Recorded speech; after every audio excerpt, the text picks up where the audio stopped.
video, we're going to be talking about making a picture inlay, which is very different than the butterflies.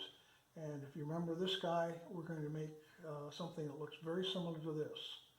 And that process starts with how you actually cut out the component pieces.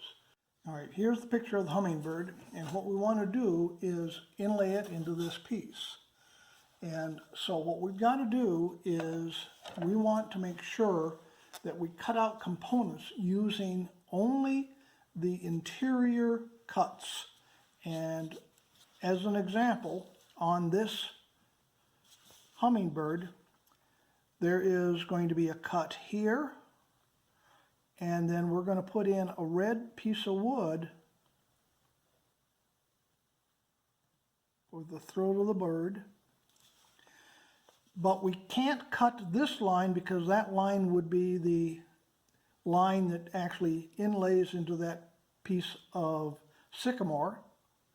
And as a result, I'm going to show two lines here, meaning we will cut all of the interiors and come out this line so we can actually cut this line later. There's also the head component. And we've got the eyes and the beak. So all of these components we want to cut and leave the outside edges so that we can actually insert them later. If you look at the wings are going to be a continuation of the head. And there's a piece that comes down here.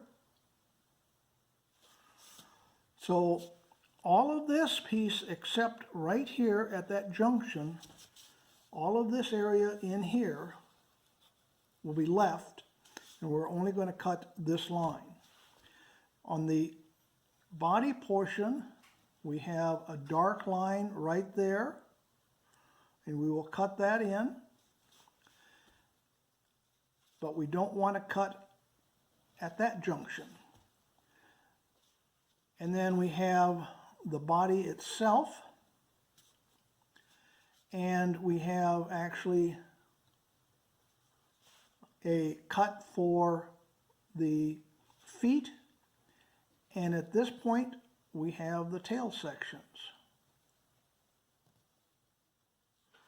So we only want to cut these lines that are not going to be touching our background. On the flower component, you can see the same thing.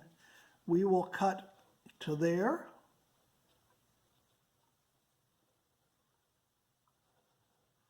and all of this will be one component.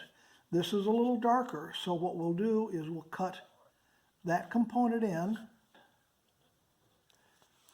So that's our cut pattern, and we're going to do it in steps. We're going to build the hummingbird first, and we're going to build the flowers second, and then add them together. I've got the body. This happens to be sycamore. Here's another piece of sycamore, but you can see it's a slightly grayer color. So I'll use that for the backbone here. I've got my wings and head, and that can be this piece. So that's got to go there. I've got my beak, which is here, and I've got my tail feathers, which will be here.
So what we have here are 3 pieces of wood,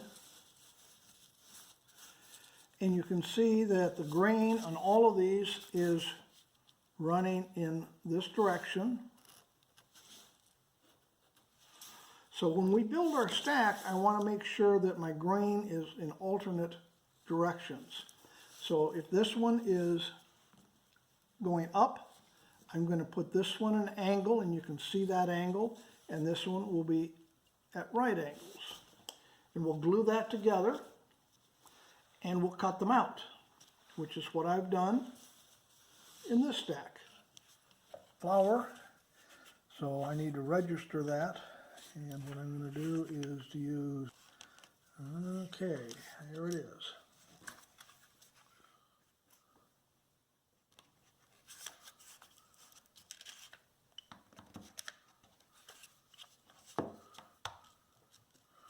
We also need to have our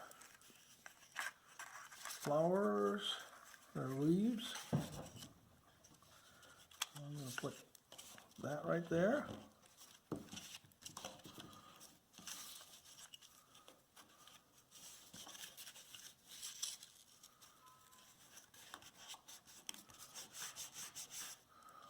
And then our leaves going the other way. And there we have our stack of poplar and our flowers under there. We've got the other flower, and we've got directional poplar going the other way.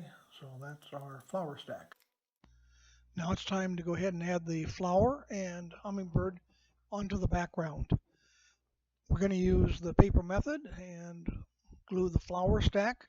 Next, we're going to glue the hummingbird stack. But because the hummingbird needs to sit on top of the flower, we're going to actually have to add a number of blocks to raise it up so the beak can sit on top of the flower stack.